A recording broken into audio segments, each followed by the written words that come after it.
সম্মানিত দিনী ভাই বোন, সদাচরণ একটা ইবাদত। ইবাদতের জগতে সবচেয়ে ভারী নেকির ইবাদত। হজ একটা বড় ইবাদত, কিন্তু হজের নেকি যত ভারী, সদাচরণের নেকি তার চেয়ে হাজারো গুণ বেশি ভারী। সদাচরণ, ভালো চাল চলন একটা ইবাদত। ইবাদতের জগতে সবচেয়ে ভারী নেকির ইবাদত।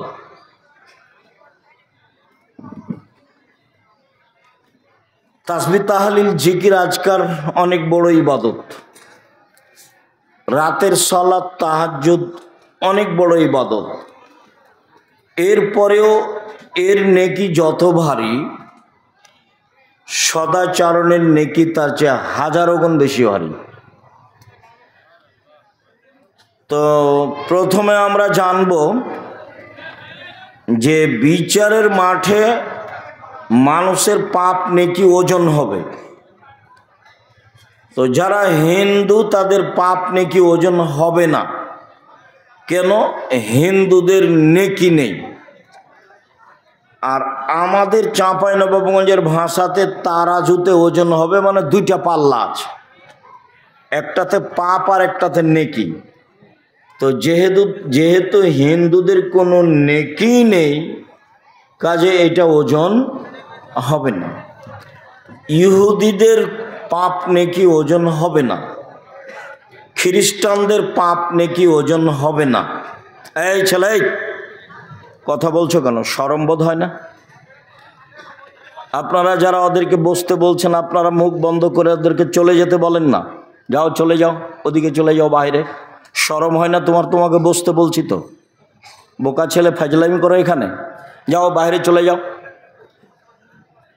পরিবেশ নষ্ট করছো কেন? সম্মানিত দিনী ভাই বোন,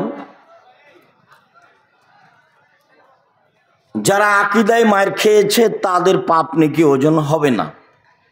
যেমন কাদিয়ানি, যেমন শিয়া, এরকম যাদের আকীদা নষ্ট হয়ে গেছে তাদের নেকি নেই।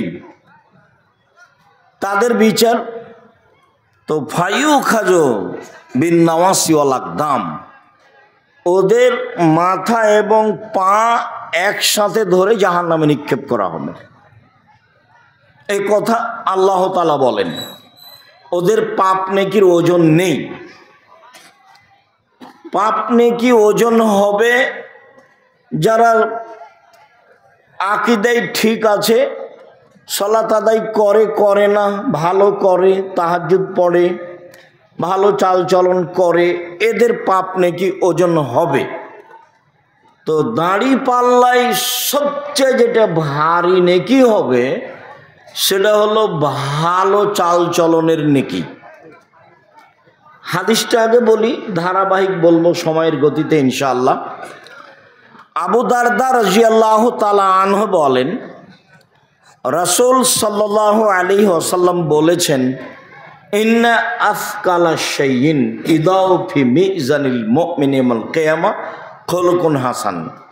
বিচারের মাঠে মোমেন পুরুষ নারীর নেকির পাল্লায় সবচেয়ে যেটা ভারী নেকি রাখা হবে, ওটা ইসিম তাবজিল, বুঝানো কঠিন আছে। সবচেয়ে ভারী, সবচেয়ে যেটা ভারী নেকি হবে সেটা হলো সদাচরণের নেকি। সদাচরণ কি জিনিস? ভালো চালচলন কি জিনিস? আমরা সবাই বুঝি। আমাদের দেশের ভাষাতে বললেও বুঝবো, এমনি বাস্তবতাই বললেও বুঝবো।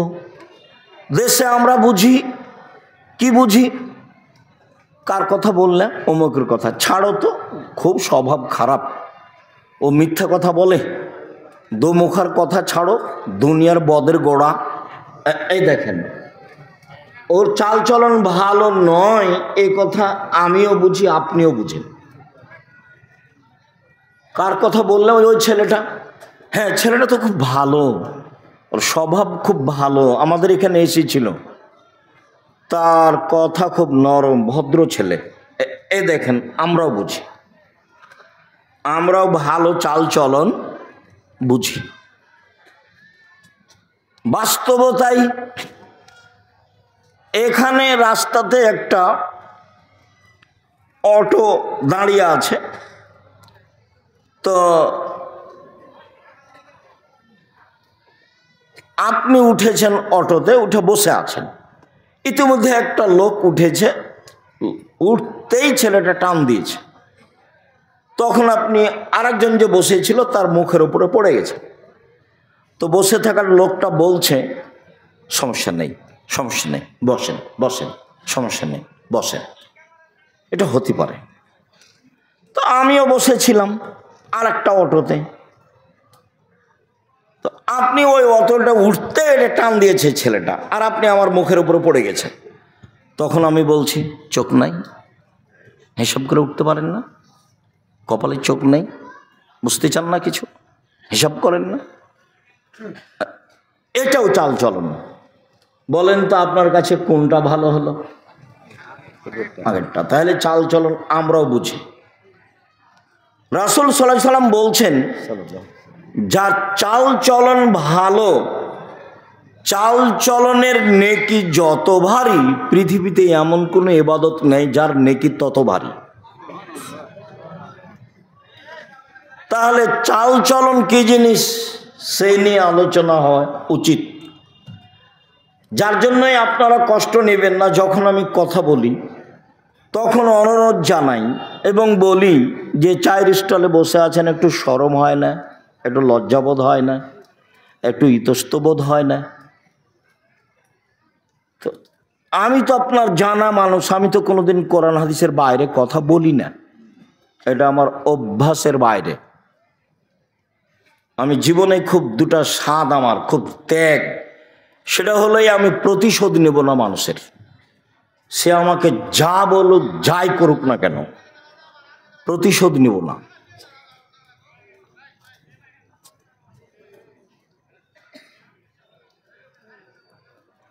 আরেকটা হলো এই, মানুষের পিছনে পড়ব না, বদনাম করব না। যদি আমাকে ও ধুয়ে ছেড়ে দেয় তবু আমি বলবো না যে আপনি আমার এভাবে বদনাম করলেন কেন, আপনি এই, আপনি সে, আপনি অমুক, এ কথা বলবো না। এটা খুব ত্যাগ। মানুষের বদনাম করব না জীবনে, আর প্রতিশোধ নিব না। যা পারবে করবে, হাইকোর্ট, জজ কোর্ট, সুপ্রিম কোর্ট, গালি মন্দ মায়ের যা পারবে করবে, প্রতিশোধ নেই। প্রতিশোধ নিয়ে আমি বাঁচতে রাজি নই। সম্মানিত দিনী ভাই বোন, বলছিলাম সদাচরণ। দেখি সদাচরণ, আল্লাহ তাআলা আমাদের নবীকে বলেন, ইদফা বিল্লাতি হে আহসান ফাইদাল্লাযী বাইনাকা ওয়া বাইনা আদাওয়া কান্নাহু ওয়ালিউন হামিম। মুহাম্মদ সাল্লাল্লাহু আলাইহি সাল্লাম, আপনি মানুষের সাথে যখন কথা বলবেন তখন মানুষ যা বলে আপনি তার চেয়ে সুন্দরটা বলবেন। যাই বলুক, গালি দিলে আপনার পাল্টা গালি হবে না। যদি পাল্টা গালি হয় তাহলে তো সুন্দর হলো না। আপনার জীবনে আপনি একটা কাজ করুন, জীবনে কোনোদিন মানুষের প্রতি উত্তরে ওর মতো বলবেন না, তার চেয়ে ভালো ছাড়া। তার চেয়ে বেশি তো বহুদূরের কথা। ও তো আমাদের দেশের স্বভাব। আমাদের দেশের মহিলারা তো অনেক কাজ করে, গরুর নেন্দে পানি দেয়, পোয়াল শুকায়, ঢেঁকিতে ধান বাহানে, জাঁতাতে আটা পিষে, হাতে রুটি বানায়, গহিল ঝাড়ু দেয়, গোবর বাইরে নিয়ে যায়, নোন্দা বানায়। এত কিছু করার পরে যদি গরুর নেন্দে পানি না দেয় তাহলে স্বামী দৌড়ে ওকে মারতে যায়। যে এত কিছু করেছে তার স্ত্রী, তার একটু শুকরিয়া আদায় নাই। এ শুকরিয়া আদায়ই বুঝে না, এর জীবনটাই পশু প্রাণীর মতো।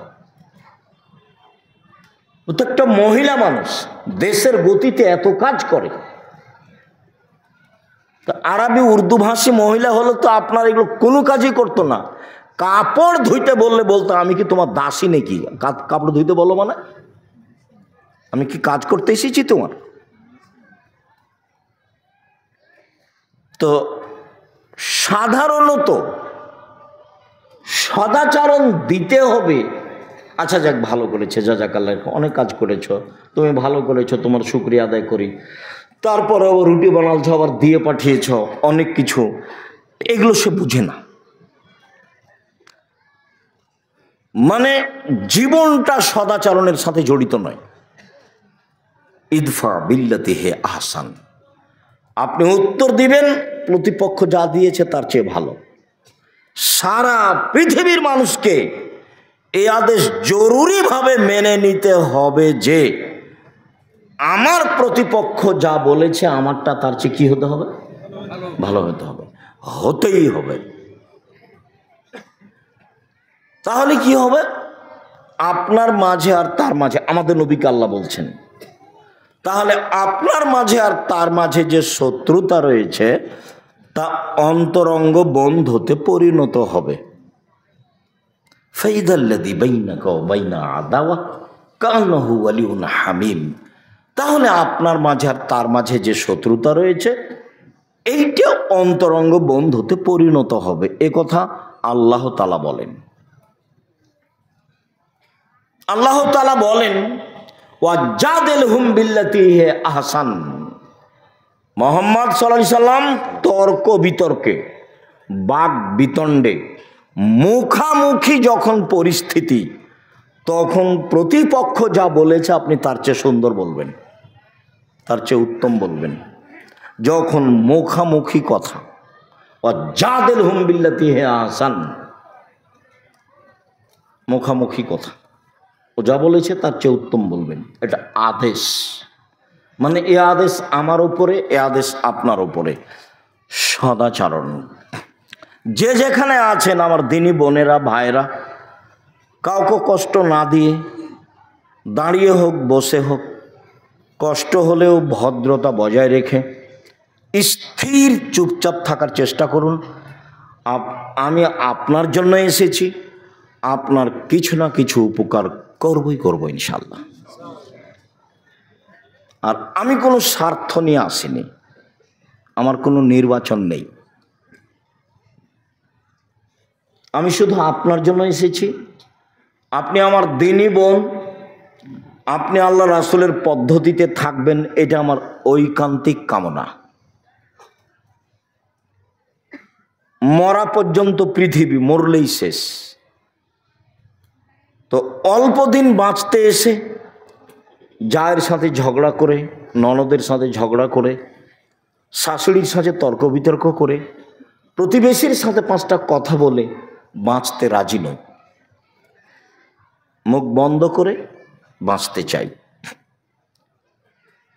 একদা আল্লাহ রাসূল বলছেন সাল্লাল্লাহু আলাইহি ওয়াসাল্লাম, সঙ্গী সাথী বলতে পারো মাইকুবুন নাসান নারা, মানুষকে পিছন দিক থেকে ধাক্কা মেরে জাহান্নামে নিক্ষেপ করে কি, তা কি বলতে পারো? সঙ্গী সাথী বলতে পারো মানুষকে পিছন থেকে ধাক্কা মেরে জাহান্নামে ফেলে দেয় কি জিনিস, এটা কি বলতে পারো? বলতে বলতে ফাঁক হাজা লেসানা হোক, চট করে জিহ্বাটা ধরে নিয়ে বলছেন এই যে জিহ্বা, এই যে জিহ্বা, জিহ্বা মানুষকে পিছন দিক থেকে ধাক্কা মেরে জাহান্নামে নিক্ষেপ করে। মানে মুখ কন্ট্রোল নেই। দোকানে বসে আড্ডা পিটছেন, অথচ বহুদিন বলেছি, গতবারও বলে গেছি যে 4টে জিনিস জরুরি। 1 5 ওয়াক্ত সালাত পড়তেই হবে, 2 হালাল রুজি, 3 কোরআন তেলাওয়াত, 4 আড্ডা পিটা চিরদিনের জন্য হারাম। আড্ডা পিটা কি? এই যে দোকানে বসে 4 জন 5 জন গল্প করছে, চা খাচ্ছে, ল্যাংটা বেটি ছেলে নাচছে আর মানুষের বদনাম চলছে, এর নাম আড্ডা পিটা। আর একটা আড্ডা পিটা কি? এই যে বড় মোবাইল না, তুমি ল্যাংটা বেটি ছেলে দেখছো, তোমার বোন ওই ঘরে দেখে, তুমি এই ঘরে দেখো, তোমার বাপ ওই ঘরে দেখে, তোমার মা ওই ঘরে দেখে, গোটা বাড়িটা জেনাই সয়লাভ বন্যা, এর নাম আড্ডা পিটা। আল্লাহ রাসূল বলছেন আমার জীবনে বড় ভয় আমার উম্মত গোপন পাপে লিপ্ত হবে, এটাই আমার ভয়। পৃথিবীর মানুষ, আমি মুহাম্মদ সাল্লাল্লাহু আলাইহি সাল্লাম আমার উম্মতের জাতির উদ্দেশ্যে বলে গেলাম, আমার জীবনে বড় ভয়, আমার উম্মত গোপন পাপে লিপ্ত হবে, এটাই আমার ভয়। পৃথিবীর মানুষ মনে রেখো, আমার উম্মত গোপন পাপে লিপ্ত হবে, এটাই আমার ভয়। সদাচরণ। আল্লাহ তাআলা বলেন, ফাবিমা রাহমাতিম মিনাল্লাহ লিনতা লাহুম ওয়ালাউ কুনতা ফাদ্দান গালিযাল কলব লানফাজ্জু মিন হাওলিক। মুহাম্মদ সাল্লাল্লাহু আলাইহি সাল্লাম, আল্লাহর পক্ষ থেকে বড় দয়া যে আপনি নম্র আচরণের হয়েছেন, এটা আল্লাহর দয়া যে আপনি ভদ্র, আপনি নম্র, আপনি কর্কশ নন, আপনি মানুষকে গালি দেন না, মানুষের উপর আপনি ক্ষেপে উঠেন না, কে রে ওকে মারে আগে দেখে নেবো পরে কি হয়, এইরকম স্বভাব আপনার নয়, এটা আল্লাহর দয়া। তো যার এরকম স্বভাব নয় তার উপরে আল্লাহর দয়া নেই। যার এরকম স্বভাব নয়, যে সব সময় দাপট দেখিয়ে চলে, দলীয় দাপট, বংশের দাপট, অর্থের দাপট, তো ওর স্বভাব ভালো নয়, ওর সাথে আল্লাহ নেই।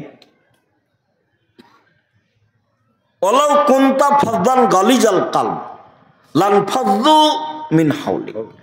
আপনি যদি কর্কশ আচরণের হতেন, আপনার ভিতরে যদি ভালো চালচলন সদাচরণ না থাকতো, মানুষ সরে যেত, আপনার সাথে থাকতো না।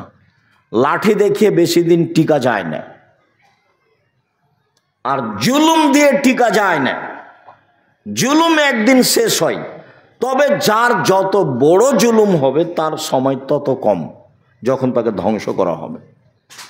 অল্প সময় ফেরাউনের ডুবে গেছে মাত্র, আর আপনাদের নেত্রীর সময় ছিল মাত্র 45 মিনিট। জুলুম করে বাঁচতে চাইবেন না কোনোদিন, জোর করে জমি দখল করে, জোর করে মানুষের সাথে কথা বলে, ক্ষমতা দেখিয়ে, দাপট দেখিয়ে, মামলাবাজি করে জীবিকা নির্বাহ করে কোনো লাভ নেই। শ্বাস বন্ধ হলি শেষ। সম্মানিত দিনী ভাই বোন, এইবার আল্লাহ তাআলা আমাদের নবীকে বলছেন, শোনেন, যা হলো হলো, এক ফাফু আনহুম, মানুষকে মাফ করেন। গালি দিয়েছে, নিন্দা করেছে, মাফ করেন। 2, আস্তাগফির লাহুম, ওরা যে আপনাকে গালি দিয়ে পাপ করেছে, এখন আপনি আল্লাহকে বলেন, আল্লাহ ওকে ক্ষমা করো, আল্লাহ ওদের ক্ষমা করো। বলতে পারবেন? প্রতিবেশী গালি দিয়েছে এখন বলতে হবে আপনাকে যে ভাইজান আপনি তো গালি দিয়েছেন আমাকে কাল খুব, তো এতে আপনার পাপ হয়েছে, আমি আল্লাহর কাছে ক্ষমা চাচ্ছি। রক্ত, রক্ত না পানি, রক্ত না পুজ, চাঁপাইনবাবগঞ্জ বাড়ি। আব্দুল রাজ্জাক সাহেব এই কথা বলে কি আমাদের নিন্দা করতে চাইলেন? না, আমি নিন্দা করিনি, তবে আমি স্বভাব জানি। কেন জানি? আমাদের এলাকা আবার ওই জমি চাষ করে, তো আইল ছিল না, এখন মনে হয় একটু আছে। তো আমি ধান বোনার সময় তো মারামারি ঝগড়া দেখেছি, ধান কাটার সময় তো ঝগড়া দেখেছি, আর গ্রামতে দেখেছি আল্লাহর হস্তে 2 ভাই যে ঝগড়া করছে। এক পর্যায়ে জিনিস ভাগ করতে লাগলো, তো ঢেঁকিটা কেটে ভাগ করে নিল। এটা আমার চোখের সামনের ঘটনা। তারপর বলছে যে আমি তো এখানে থাকবো না, বরিন্দে চলে যাব, তো এমন লোককে দিয়ে যাব জমি যে তোকে গুতাইতে পারে। এটা ভাই একজন ভাইকে বলছে। এই ছেলে, ওই যে পিছনে কে হাঁটছে কথা বলছে, দেখো তোমরা যারা দায়িত্ব পালন করছো, কি দায়িত্ব পালন করছো? পাহারা দাও, আজকে বক্তব্য শুনিও না, চতুর্দিকে পাহারা দাও। বোকামির পরিচয় দিচ্ছে যারা, তাদেরকে বসতে অনুরোধ করো, অন্যথায় চলে যেতে বলো। বিশ্বাস করো, আমি তাফসির মাহফিল করতে আসিনি, বিশ্বাস করো আমি তোমাকে কিছু চাইবো তোমার কাছে, এই জন্য আমি আসিনি, আর আমি এটা করি না। আমি আপনার বাড়ির মানুষ, আমি দূরের মানুষ নই। আমি দিন রাত আপনাকে বলেছি যে আপনি আমার খুব কাছের মানুষ। ধর্মের ব্যাপারে আপনার আমি সহযোগিতা করতে পারবো সঠিক ইনশাআল্লাহ। জাতির যদি রাস্তাঘাট করে দিতে না পারি, জাতির যদি স্কুল কলেজ করে দিতে না পারি, জাতিকে চূড়ান্ত সঠিক ধর্ম দিতে পারবো ইনশাআল্লাহ। ধর্মের ব্যাপারে ফাঁকি দিয়ে আমি পরকাল হারাতে রাজি নই। ধর্মের ব্যাপারে 100 সঠিক নিয়ে আপনার পাশে আমি দাঁড়াতে চাই, তবে আমি মানুষ, কোনো জায়গাতে ত্রুটি ধরা পড়তেও পারে। আমি মানুষের বাইরে নই, তবে আমি তদন্ত করি খুব বেশি। আমার জীবনটাই হচ্ছে ফতোয়া লিখা এবং ফতোয়া দেখা। আমার সামনে বড় বড় বিদ্বান বসে থাকেন, যারা ইন্ডিয়া থেকে এসেছেন, যারা বহির্বিশ্ব থেকে এসেছেন ফতোয়া বিভাগে। আপনাকে তো আমি জামিয়া সালাফে বুঝাতে পারি না। শুধু আমি বললাম আর চলে গেলাম, আপনি তো কোনোদিন দেখতে গেলেন না, কি দিয়ে আপনাকে বুঝাবো? অথচ আমি আপনার বাড়িরই মানুষ। আমার মনে বড় সাধ, আমি এ দেশের মাটিতে উন্নত মানের প্রতিষ্ঠান গড়বই ইনশাআল্লাহ, যেখানে ছেলে মেয়ে বাংলা ইংরেজি আরবি উন্নত মানের শিক্ষা অর্জন করে জাতির অন্যায়ের বিরুদ্ধে লড়বে ইনশাআল্লাহ। এবং আমি সফল হবই ইনশাআল্লাহ। মুখে আছি, এখন মিডিয়াতে আছি, কলমে আছি, থাকবো ইনশাআল্লাহ। জামিয়া সালাফে বেতন লাগে মাসে 40 লক্ষ। জমি কিনা তো আছে, প্রত্যেক দিন লেবার মিস্ত্রি বিল তো আছে। 60, 70, 80 জন লেবার মিস্ত্রি হতে পারে, 3-4টা মিলে, তো তারও বেশি হতে পারে। 5000-এর বেশি ছেলে মেয়ে পড়াশোনা করে, 300-র অধিক শিক্ষক শিক্ষিকা আছে, 519 জন ইয়াতিম অসহায় ছেলে মেয়ে আছে। আপনার বাড়ির পাশে রাজশাহী যেটা, সেটা প্রায় 50 বিঘা জমির উপরে। যেটা মেয়েদের শাখা ঘটছে তানোরে, সেটা প্রায় 70 বিঘা জমির উপরে। যেটা ঢাকায়, সেটা প্রায় 100 বিঘা জমির উপরে। যেটা দিনাজপুরে, সেটা প্রায় 20 বিঘা জমির উপরে।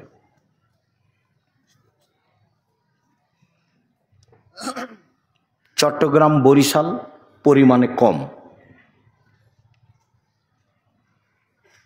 আপনাকে আমি ফাঁকি দিতে আসিনি, এই জন্য আমি আপনার পাশে থাকতে চাই, অন্তত ধর্মের ব্যাপারে।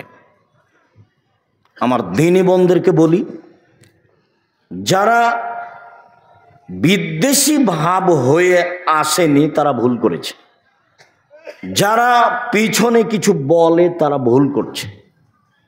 আপনাকে বলছি, আপনি মহিলা মানুষ, আমি আব্দুর রাজ্জাক বিন ইউসুফ আপনার খুব কাছের মানুষ হয়ে আপনাকে আমি সঠিক ধর্ম দিতে চাই। আপনি ধর্মের নামে মিথ্যা কথা বলেন, এটা আমি চাইনি।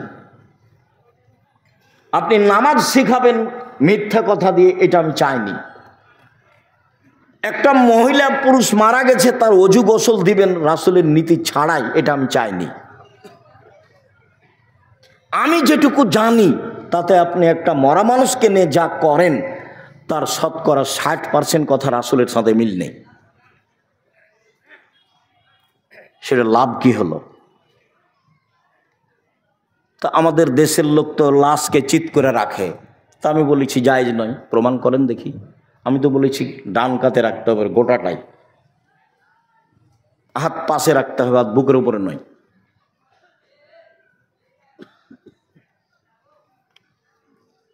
আমি তো বলেছি যে যখন মাটি দিচ্ছে তখন মিনহা খালাকনাকুম ওয়া ফিহা নুঈদুকুম ওয়া মিনহা নুখরিজুকুম তারাতান উখরা বলা যাবে না।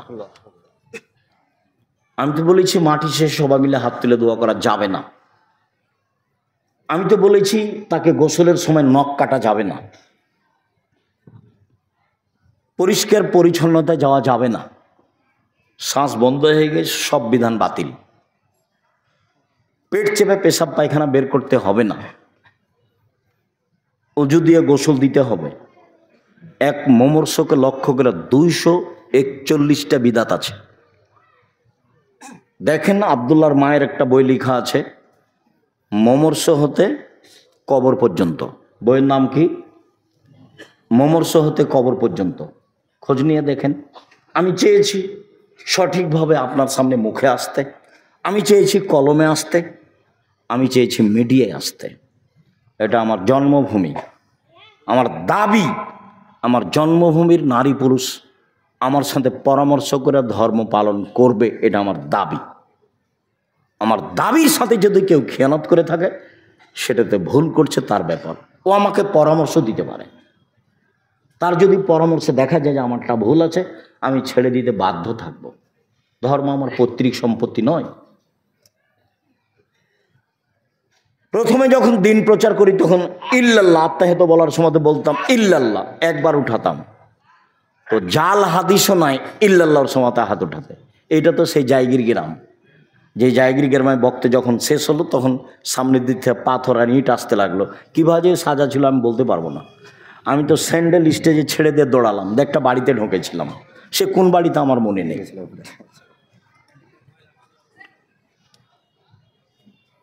আমি অপরাধ করিনি, আজও অপরাধ করছি না। আমার খুব দৃঢ় বিশ্বাস, ধর্মের উপরে আমার অগাধ বিশ্বাস। কাজেই আপনি আমার দিনী বোন, আপনি আমার দিনী ভাই।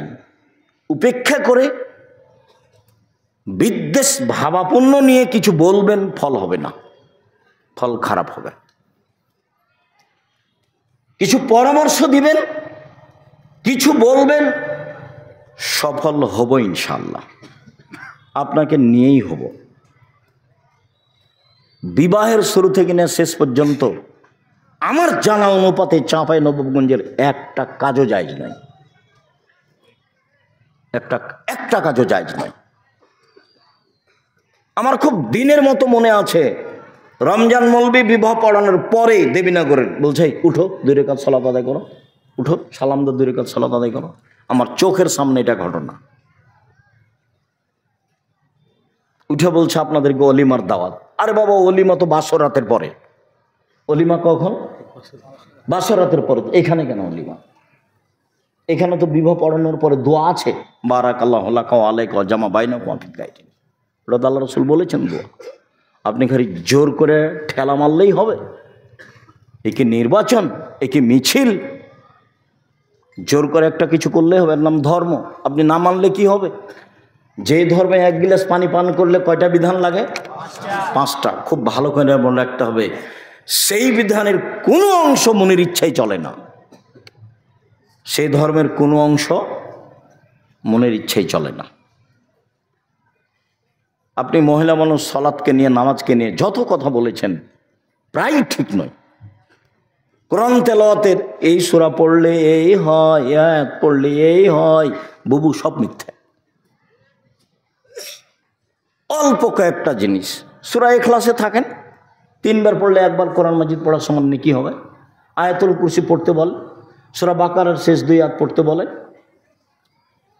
ঘুমানোর সময় সূরা মুলক পড়তে বলে, সাজদা পড়তে বলেন।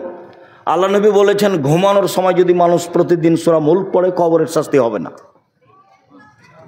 4 ধরনের মানুষের কবরের শাস্তি হবে না।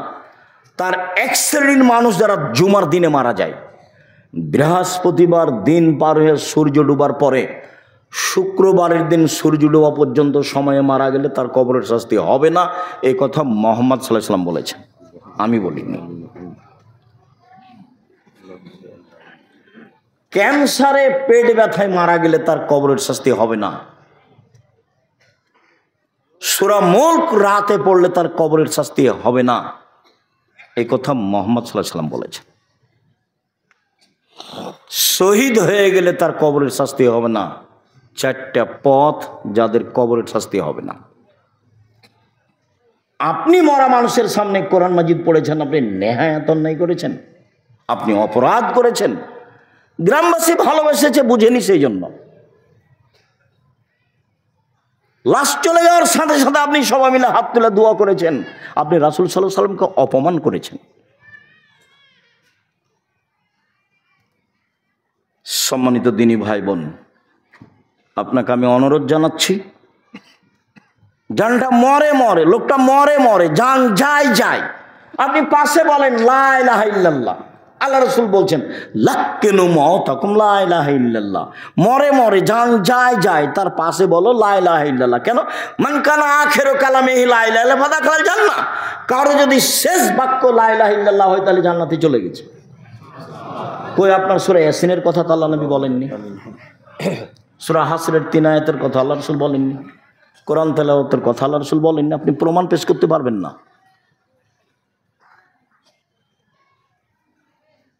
সম্মানিত দিনী ভাই বোন, সদাচরণ, আল্লাযীনা ইনফিকুনা ফিস সাররাই ওয়াজ যাররাই ওয়াল কাযিমিনাল গায়জ ওয়াল আফিনা আনিন নাস। 3টা গুণ আছে যার সে জান্নাতে যাবে।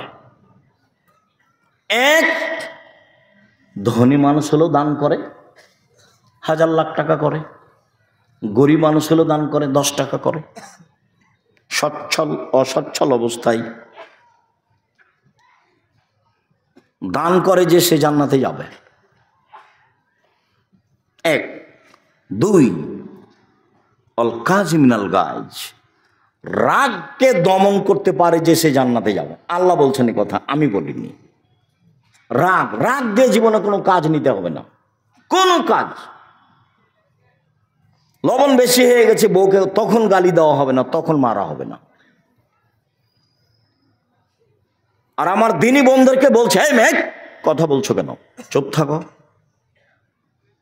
আপনাদের আমি বলছি, জীবনে 2টা কাজ করবেন না। একটা অভিমান, এটা করবেন না। আর একটা প্রতিবাদ, এটা করবেন না। প্রতিবাদ কি? হ্যাঁ, তুমি আমার মাকে এভাবে বললে কেন, তুমি আমার আব্বাকে এভাবে বললে কেন, এ হলো প্রতিবাদ। প্রতিবাদ করিয়েন না, শয়তানের সুযোগ হবে না।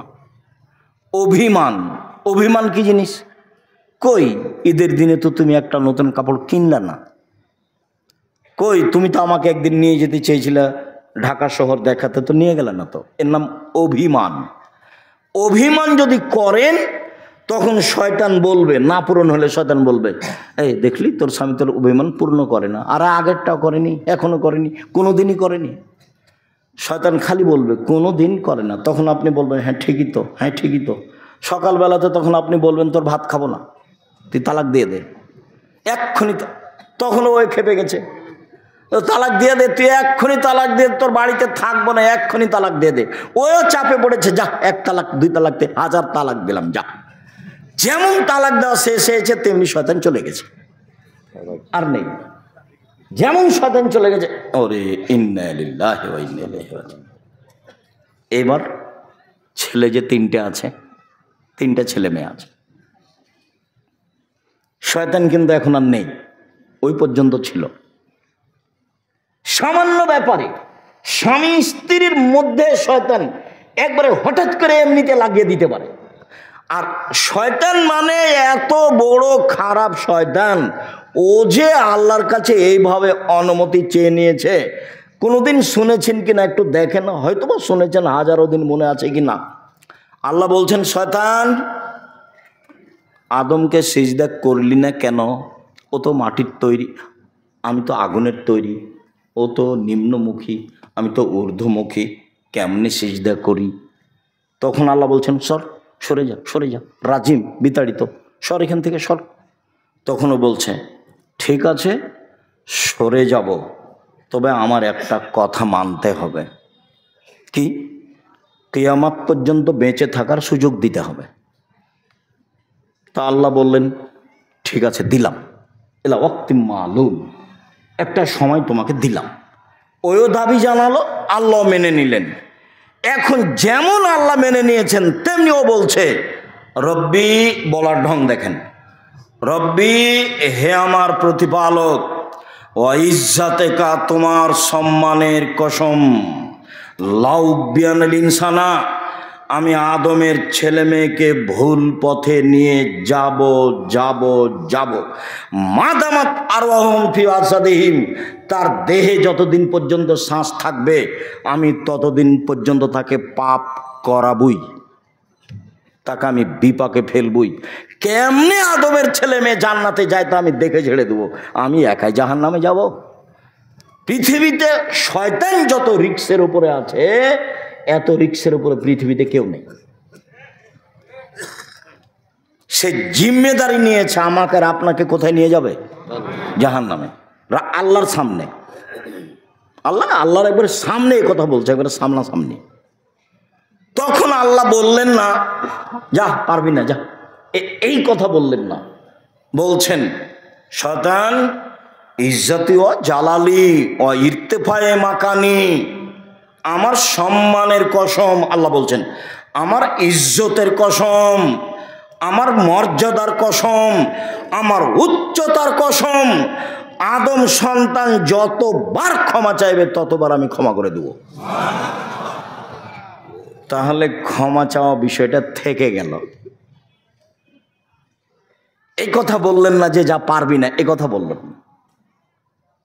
যতবার বিপাকে ততবার বলতে হবে আস্তাগফিরুল্লাহ ওয়া আতুবু ইলাইহি। তার মানে আস্তাগফিরুল্লাহ ওয়া আতুবু ইলাইহি এই জিকির একবারে করে নিতে হবে। স্বাভাবিক শ্বাস যেমন আসে যায়, ভাত যেমন সময় হলে খায় 3 বার, বাস এই তাসবিহ এটা জিকির একবারে স্বাভাবিক জীবনে করে নিতে হবে। আল্লাহ আশ্বস্ত আমাদের আরো করেছেন, ইয়াবনা আদম মাদারাউতানি ও রাজাউতানি, আদমের ছেলে মেয়ে শোনো, তুমি আমাকে যেভাবে ডাকো আমি সেভাবে থাকি, তুমি যেভাবে আশা পোষণ করো সেভাবে আমি পূর্ণ করে থাকি। আদম সন্তান তুমি আমাকে যেভাবে ডাকো আমি সেভাবে থাকি, তুমি যেভাবে বলো আমি সেভাবে শুনি। তুমি আমার কাছে ক্ষমা চাইলে আমি ক্ষমা করে দিই। অলাউবালি, আমি পরোয়া করি না তুমি কত বড় পাপী, আমি পরোয়া করি না তুমি কত বড় পাপী, আমি পরোয়া করি না তুমি কত বড় পাপী। আদমের ছেলে মেয়ে শোনো, লাউ বানাকাল জুনুব কানান সামায়, তোমার পাপ বেশি হতে হতে যদি আকাশে লেগে যায়, পাপ আর পাপ, তারপরে যদি তুমি আমার কাছে ক্ষমা চাও আমি ক্ষমা করে দিব, আমি পরোয়া করি না তুমি কত বড় পাপী। তুমি যেভাবে ডাকো আমি সেভাবে থাকি, তুমি যেভাবে আশা পোষণ করো সেভাবে আমি পূর্ণ করে থাকি, তুমি যেভাবে ডাকো আমি সেভাবে থাকি, তুমি যেভাবে আশা পোষণ করো সেভাবে আমি পূর্ণ করে থাকি, আমি পরোয়া করি না তুমি কত বড় পাপী। আবার বিচারের মাঠে আসবেন আল্লাহ তাআলা আমাদের সামনে, বিচারের মাঠে এসে বলবেন, আদমের ছেলে মেয়ে শোনো, যেই পরিমাণ তুমি পাপ নিয়ে এসেছো আমিও সেই পরিমাণ ক্ষমা নিয়ে এসেছি আজকে। তোমার যেই পরিমাণ পাপ আমার সেই পরিমাণ ক্ষমা, তোমার যেই পরিমাণ পাপ আমার সেই পরিমাণ ক্ষমা, তোমার যেই পরিমাণ পাপ আমার সেই পরিমাণ ক্ষমা। যদি শিরক না থাকে, পাপ যতই হোক না কেন, বিচারের মাঠে আমি তোমাকে ক্ষমা করে দেব, আমি সর্বশক্তিমান। তবে শিরক করেছে যে তার আমি পাপ ক্ষমা করব না। আমি বলেছিলাম কালিমায়ের বাপের আকাশ। আমার ছেলে মেয়ে আমার সোনার বাংলা বলে না, বলবে না, আপনার বলে, আপনার চলে। কে আপনাকে মাস্টার ডিগ্রি পাস বলে তা আমি জানি না, আমি বলি না। আপনি কেমন শিক্ষিত মানুষ, আপনার বাপ আপনার কত টাকা খরচ করলো, বলছে যে আমার ছেলে খুব মেধাবী। কি করেছে? ম্যাট্রিক পরীক্ষার সময় 4 জন শিক্ষক রেখেছে। কি করেছে? ইন্টার পাসের পরে বিশ্ববিদ্যালয়ে ভর্তি করবে সেই জন্য সাবজেক্ট প্রতি 1টা করে শিক্ষক রেখেছে। তারপরে বিশ্ববিদ্যালয়ে ভর্তি হয়েছে, তারপর পড়ছে। খালি বলে আমার ছেলের মেধা খুব ভালো, বড় ডাক্তার হবে একটা, বড় ডাক্তার একটা হবে, ইঞ্জিনিয়ার একটা হবে। যাক, যা হয়েছে হয়েছে। হয়েছে কি? ও হয়েছে চোর। কিভাবে? ইঞ্জিনিয়ার হয়েছে, দায়িত্ব পেয়েছে, টাকা মেরে খেয়েছে। ব্যতিক্রম হতে পারে 2-1টা, সেটা ভিন্ন কথা। হয়েছে ডাক্তার, সেটা কি? যেই টাকা দিয়েছে যে কোম্পানি, সেই কোম্পানির ওষুধ লিখেছে। কথা বুঝাতে পারিনি তো? টাকা আমার লস না, ওর বাপের লস, ওর বাপের লস। আর যে ছেলে খুব মেধাবী বলে বিদেশে আছে, বিদেশি সরকার তো তাকে অত বড় চাকরি দিবে না, তখন ওকে সুইপার যারা তাদের নেতা করেছে, ম্যানেজার করেছে, তার বেতন 4 লাখ টাকা। তখন দেখছে বাংলাদেশে গেলে কয় লাখ টাকা বেতন পাবো, সুইপার যারা তাদের নেতা হলে কি হবে, টাকা তো আছে। এ হলো খুব মেধার ফলাফল। আপনি চাঁপাইনবাবগঞ্জের দেখান আমার সামনে কাউকে। আরে ছেলে মানুষ করবেন জাতির উদ্দেশ্যে, ছেলে মানুষ করবেন কার উদ্দেশ্যে? জাতির উদ্দেশ্যে, জাতির কল্যাণের জন্য। আমি মুসলিম চিরনবীর মরণকে করি না ভয়, মরলে শহীদ বাঁচলে গাজী, আমার উভয়ই সমান, বাঁচাও যতটুকু মরাও ততটুকু, আমার উভয়ই সমান। এরকম ছেলে গড়ে উঠবেন, গড়ে তুলবেন। সেই বেদাত দেশে আছে, শিক্ষার নামে মিথ্যা শিক্ষা আছে, জাহেলি শিক্ষা, যেটা তুলে দিতে হবে। তার নাম ছেলে মানুষ করেছি। তার নাম কি করেছি? ছেলে মানুষ করেছি। পয়সা খরচ করেছি। চাঁপাইনবাবগঞ্জের মানুষ আমি, আমার ছেলের মেধা ভালো, আমার বাপের জমি জায়গা আছে, পয়সা খরচ করে ছেলে মানুষ করেছি, বাঘের মতো করে করেছি। কলম মজবুত, কথা মজবুত, মিডিয়া মজবুত। 2 দিন বাঁচতে এসে প্রতারণামূলক সম্মান নিয়ে বাঁচতে রাজি নই, ফাঁকি দেওয়া সম্মান নিয়ে বাঁচতে রাজি নয়। ও বলল, ওমা তোমার আকাশ, ওমা তোমার বাতাস। ঠাকুর বলছে, ও কালিমা তোমার আকাশ, ও কালিমা তোমার বাতাস। আমার ছেলে বলে সকালে উঠে, ও কালিমা তোমার আকাশ, তোর বাপের আকাশ। এটা তো হয় না। কিভাবে হবে? ও তো মুসলমানের শত্রু, ও তো জাতির শত্রু, ও তো বিশ্ববিদ্যালয়ের শত্রু। ও কি করে সম্মানী হতে পারে? আরে যেদিন বাংলাদেশের, ভারতের, পাকিস্তানের মুসলমানেরা ইংরেজের হাতে বেইজ্জত হয়, ফাঁসি হয় মুসলমানের, সেদিনও লন্ডনে মুচ পাকায়। ইতিহাস ভুলে গেলে হবে?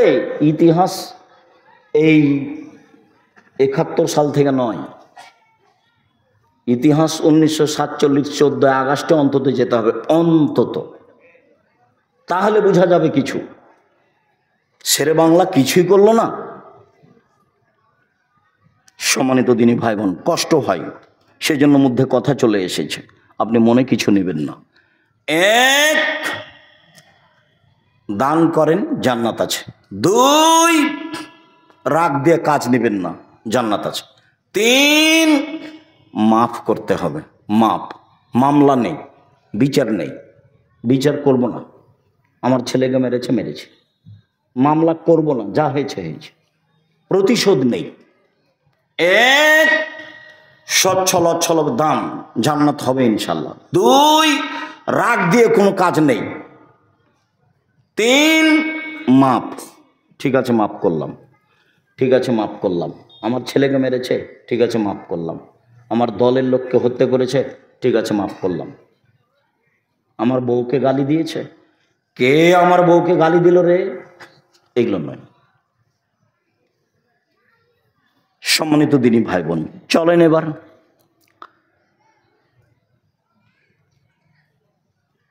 সদাচরণ দিয়ে জান্নাতুল ফেরদাউস পাওয়া যায়। এমন কোন ইবাদত নাই পৃথিবীতে যার বিনিময় সরাসরি জান্নাত, সদাচরণ ছাড়া। জান্নাতুল ফেরদাউস সবচেয়ে দামি জান্নাত। চলেন, আল্লাহ রাসূল বলেন, পৃথিবীর মানুষ শুনে রেখো, কেউ যদি তর্ক না করে, সত্য হলেও তর্ক করবে না। আব্দুর রাজ্জাক সাহেব এটা বলেছেন, আরে না এটা বলেছেন, আরে না এটা বলেছেন, আসসালামু আলাইকুম, গেলাম, আমি আপনার সাথে তর্ক করতে রাজি নই, আপনি থাকেন, আমি গেলাম। সত্য হলেও তর্ক ছেড়ে দেয় যে আমি মুহাম্মদ সাল্লাল্লাহু আলাইহি সাল্লাম তাকে জান্নাতে একটা ঘর নিয়ে দিব। 2, তারাকাল কিজবা ওয়াইন কালাম মাদেহা, মজাক করে হলেও যে মিথ্যে বলে না, মজাক করেও মিথ্যে বলে না, বলে না যে আমি মুহাম্মদ সাল্লাল্লাহু আলাইহি সাল্লাম তাকে জান্নাতে একটা ঘর নিয়ে দিব। 3, ওয়া আলাল জান্নাত লিমান হাসানা খুলুকাহু, যে তার চাল চলনকে ভালো করলো, আমি মুহাম্মদ সাল্লাল্লাহু আলাইহি সাল্লাম তাকে জান্নাতুল ফেরদাউস নিয়ে দিব। চাল চলন কি জিনিস? ভালো কথা, ভালো কর্মের নাম চাল চলন। একটা বৃদ্ধ মানুষ, আমাদের চাচাতো চাচা, আমার ভাইকে মেরেছে, তো এখনো এখানে এসেছে, আমি চেয়ারে বসে আছি, আমার মনটা খুব খারাপ। আসার সাথে সাথে বলছি, জি চাচা বসেন, চাচা আপনি বসেন, উঠে গিয়ে চাচা আপনি বসেন, ভিতর কিন্তু জ্বলছে। কেন? ও আমার ভাইকে মেরেছে, একটু আগে এক থাপ্পড় দিয়ে এসেছে। আপনি ওটা প্রকাশ করতে পাবেন না। আপনি বলেন, চাচা আপনি বসেন, এর নাম সদাচরণ।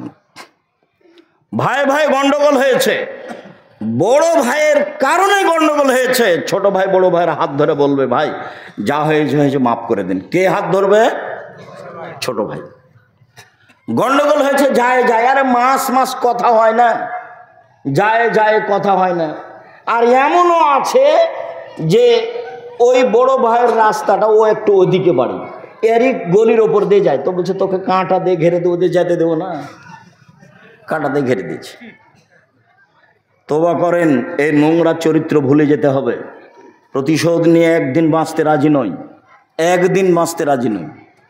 আমাকে বলছে দেবীনগরের চেয়ারম্যান, ও বেঞ্চের শেষে বসতো ছাত্র জীবনে, ওকে আমি দেখতে পাচ্ছি। তো বলছে, আব্দুর রাজ্জাক তোমাদের গ্রামে যে রাস্তা হবে, তো তোমাদের ব্যাপারে একটু কথা ছিল রাস্তাটা। তো আমি বলছি যে এক কাজ করবেন, আমাদের জমির সামনে যখন আসবে তখন রাস্তাটা জমির ভিতরে নিয়ে চলে যাবে, দিয়ে আবার এইভাবে নিয়ে আসবে, কোনো সমস্যা নেই। কেউ কেউ যদি বলে তাহলে ভুল হবে, আমরা বলবো না। আর যদি মনে করেন যে কারো কথাই করব, তো এন্তাজ মেম্বার যেটা বলবে সেটা করিয়েন, নইলে আমাদের জমির সামনে যখন রাস্তা আসবে তখন আমাদের জমির ভিতরে চলে যাবেন, এইভাবে আবার ঘুরে আসবেন। আমার কথা বুঝতে পারছেন না? কেউ কিছু বলবে না, তাহলে আপনারা আসবেন না? তাহলে না, ওইরকম বৈঠকে আমরা যাই না। প্রতিশোধ নিয়ে হিংসা করে দলাদলি করে লাভ হবে না। আপনাকে দলমুক্ত হতেই হবে, সংগঠন মুক্ত হতেই হবে, একবারে জেহেন খালি রাখতে হবে ফ্রি। তাছাড়া আপনি একজনকে ভালোবাসবেন, একজনকে খারাপ বাসবেন, টিকতে পারবেন না। এখানে যারা বসবাস করছি, দলীয়ভাবে একজন আর একজনকে কত খারাপ বাসি। এদিকে দেখেন, এক মিনিট, দুইটা মেয়ে একসাথে জন্ম নিয়েছে, দেখতে সুন্দরী, তারা মেধাও ভালো, তাদের চালচলনও ভালো। তো কিছুদিন পরে বড় হয়েছে, তো একজনের বিবাহ হয়েছে এই দলের সাথে, একজনের বিবাহ হয়েছে এই দলের সাথে। তারা এখন আর কথা বলে না, তারা এখন আর কথা বলে না। কয়েকদিন আগে কিন্তু একজনকে ছেড়ে আর একজন থাকতো না, কথায় কথা বলতো, আম্মা ও কই, আম্মা ও কই, ও বলতো আম্মা ও কই, একজন আর একজনকে ছেড়ে থাকতো না।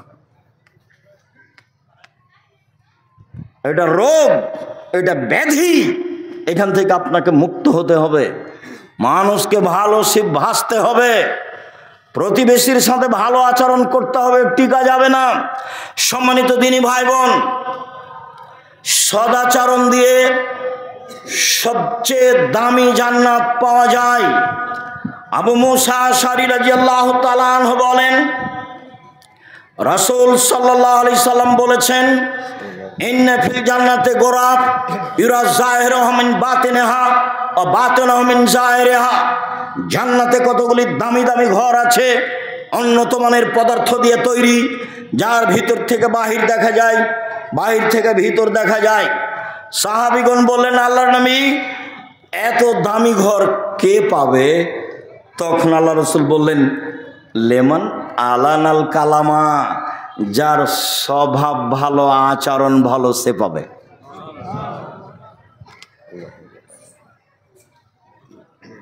সদাচরণ, সদাচরণ কি জিনিস আবার কি বুঝতে হবে না? বুঝেছি। কোনোদিন প্রতিশোধ নেবেন না, কারো গালি দিবে না, এই ছেলে তোমাকেই বলছে। পল্লী অঞ্চলে বাড়ি, ক্ষমতা দেখিয়ে, দলীয় দাপট দেখিয়ে বড় হয়েছ, আজকে উঠার সময়তে সব নীতি মাটিতে রেখে দিবা, এভাবে পায়ে ডলে দিয়ে যাবা। জীবনে আর কোনোদিন মানুষের প্রতিশোধ নিব না, জীবনে কোনোদিন কাউকে বড় কথা বলবো না, যা হবে হবে। কারো বিরুদ্ধে মামলা করতে যাব না।